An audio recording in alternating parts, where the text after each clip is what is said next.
कहते हैं दो नावों की सवारी अच्छी नहीं होती है, और ये बात इस बार नेपाल को बहुत अच्छे से समझ में आ गया होगा, क्योंकि नेपाल के 400 से 500 ट्रकों को रोक लिया है चीन ने। अब आप सोचेंगे इसमें कौन सी बड़ी बात है, पिछली बार भी तो 1000 ट्रकों को रोक लिया था, पर इस बार क्यों रोका और उसका क्या हुआ? जो तिब्बत के पास ड्राई पोर्ट बनाने वाला था चीन, नेपाल ने तो इसीलिए उसके साथ कॉन्ट्रैक्ट साइन किया था। जानेंगे नेपाल और चीन के बीच क्या चल रहा है और कैसे भारत की जगह लेना चीन चाहता तो है, पर नेपाल उस चक्कर में फंस गया है। तो वहीं दूसरी तरफ 18 बिलियन पहुंचे पाकिस्तान, लेकिन गायब हो गए क्या सारे? आखिरकार व्यापारी क्यों अब भारत के लिए पाकिस्तान में हुड़दंग मचा रहे हैं? जानेंगे क्या है मामला, आइए जानते हैं इन खबरों को विस्तार से। भारत और नेपाल के बीच ना कभी लगता ही नहीं था जैसे कि दो अलग अलग देश हैं। दोनों हिंदू बहुल राष्ट्र हैं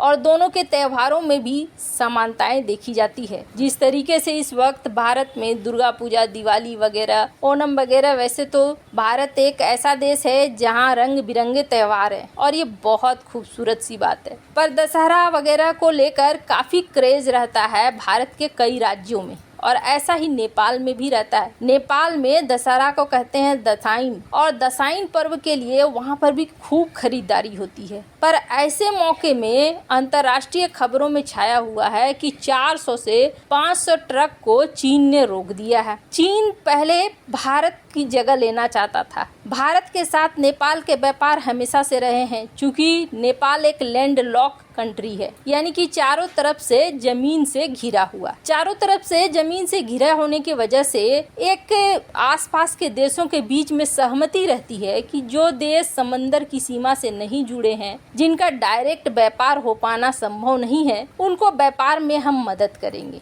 तो भारत व्यापार में नेपाल की मदद करता रहा है, कॉरिडोर के रास्ते बंगाल की खाड़ी तक का एक्सेस देता रहा है। लेकिन नेपाल को लगा कि चीन ज्यादा अच्छा ऑफर दे रहा है, और खास तौर पर जब ओली था नेपाल में, तो ओली ने प्रो चाइना काम करना शुरू कर दिया। ओली ने बोला चीन हमें सस्ते माल दे रहा है, तो फिर हम क्यों भारत से महंगे माल लेने जाए? थोड़ा कम टिकाऊ ही सही, लेकिन सस्ते माल तो हैं। पर चीन ने भी और लालच दे दिया, क्योंकि उस वक्त नेपाल के सामने एक कंसर्न था। मैप पे देख सकते हैं आप, जितने भी चाइना के पोर्ट हैं, सारे पोर्ट दूर दूर हैं। ये दूर दूर पोर्ट से अगर सामान मंगाता नेपाल, तब तो उसकी कॉस्टिंग इतनी ज्यादा हो जाती जो संभव ही नहीं था कि उस कॉस्टिंग को पूरा करना। तब चीन ने कहा चिंता मत करिए, हम है ना तिब्बत के पास हम बना देंगे ड्राई पोर्ट। ड्राई पोर्ट मतलब तिब्बत में क्या समंदर तो है नहीं, तो एक ऐसी जगह बना देंगे जिसका हम अपने पोर्ट से सीधा डायरेक्ट लिंक कर देंगे, यानी रेलवे लाइन के जरिए आप तक पहुंच जाएगा तिब्बत में, तिब्बत से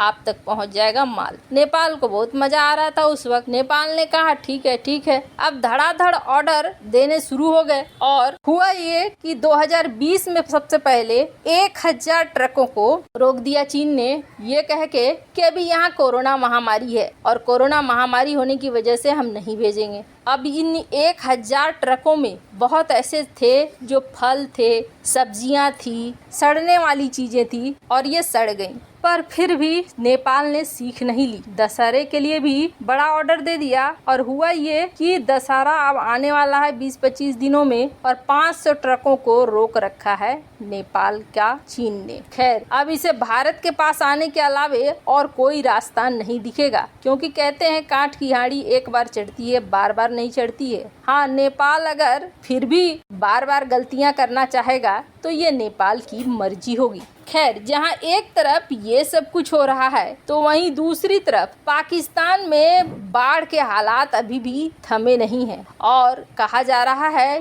कि अभी कुछ एक हफ्तों ये बाढ़ का सिलसिला रहेगा। पर समस्या ये है कि बाढ़ के बाद जो पानी जमा हो रहा है बाढ़ का, उस पानी जमा होने से जो जीवाणु कीटाणु वगैरह पनप रहे हैं, ये जीवाणु कीटाणु सबसे बड़ी समस्या लेकर सामने आ रहे हैं, और इसकी वजह से कई तरह के बीमारियां शुरू हो चुकी हैं, जैसा कि यूएन चीफ ने गंभीरता पूर्वक बताया था कि 15 लाख से ज़्यादा लोग ऊपर जाएंगे पाकिस्तान में और ये बाढ़ जनित बीमारियों की वजह से जाएंगे, वो बिल्कुल सही होता हुआ दिख रहा है। पाकिस्तान की इन परिस्थितियों को देखते हुए एक बार को यूरोप वगैरह को भी दया आ गई है, जिसकी वजह से इन्हें लगातार सहायता दी जा रही है। पाकिस्तान को तुर्की से भी सहायता मिल रही है, अजरबैजान से भी सहायता मिल रही है और कहा जा रहा है कि सहायता के रूप में जो दवाइयाँ या फिर पैसे वगैरह कुछ भी मिल रहे हैं, उनकी राशि करीब पहुंच गई है 18 बिलियन।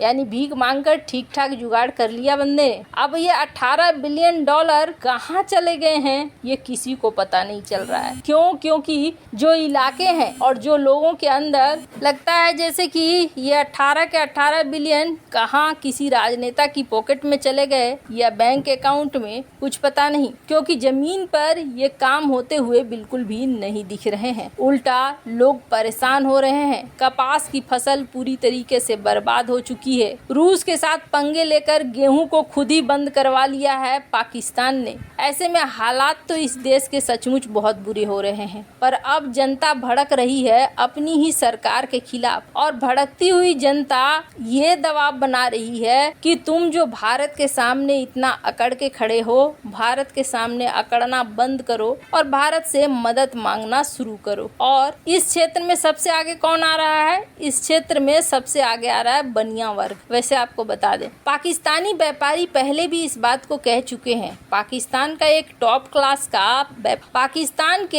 टॉप क्लास के बिजनेसमैन हैं। उन्होंने एक बार पहले भी कहा था कि कश्मीर के लिए आपने व्यापार बंद कर दिया तो क्या कश्मीर ले लिया, ऊपर से व्यापार का घाटा जरूर बढ़ा लिया। दुनिया आगे बढ़ने का सोचती है और हमारा देश जो है वो पीछे जाने का सोचता है। ऐसे में व्यापारी वर्ग कह रहे हैं कि हमारा तो कपास बर्बाद हो गया, हमारा चीनी उद्योग बर्बाद हो गया, हमारा गेहूं बर्बाद हो गया। अब क्या भारत के साथ अब भी व्यापार शुरू नहीं करोगे? तो कब व्यापार शुरू करोगे और कब हम फिर से सामान्य जीवन जी पाएंगे? वैसे पाकिस्तान के व्यापारी वर्ग की ये मांग भारत ना ही पूरी करे तो ज्यादा बेहतर है। तब तक इस देश की कोई मदद नहीं की जानी चाहिए जब तक ये देश ये ना समझे कि सामने वाले को शांति से जीने दो। क्योंकि ये भी चीन की तरह है, मौके परस्त। इनको जैसा मौका मिलता है वैसा करते हैं ये। 18 बिलियन की इनको मदद दी गई, जमीन पर कुछ भी नहीं दिखेगा। फिर भी आप देखेंगे 15 लाख लोग मर ही रहे हैं। क्यों? क्योंकि ज्यादातर लोग वहाँ के हो चुके हैं भ्रष्ट। राजनीति है अस्थिर। कश्मीर नाम का चूरन बेचे बगैर इनका हाजमा नहीं होता है। ऐसे में ये देश कतई मदद के लायक नहीं है। वैसे आपको क्या लगता है, क्या इस देश को मदद करनी चाहिए? कमेंट कर अपनी राय जरूर बताएं। जल्द मिलते हैं अगले वीडियो में नई खबर के साथ।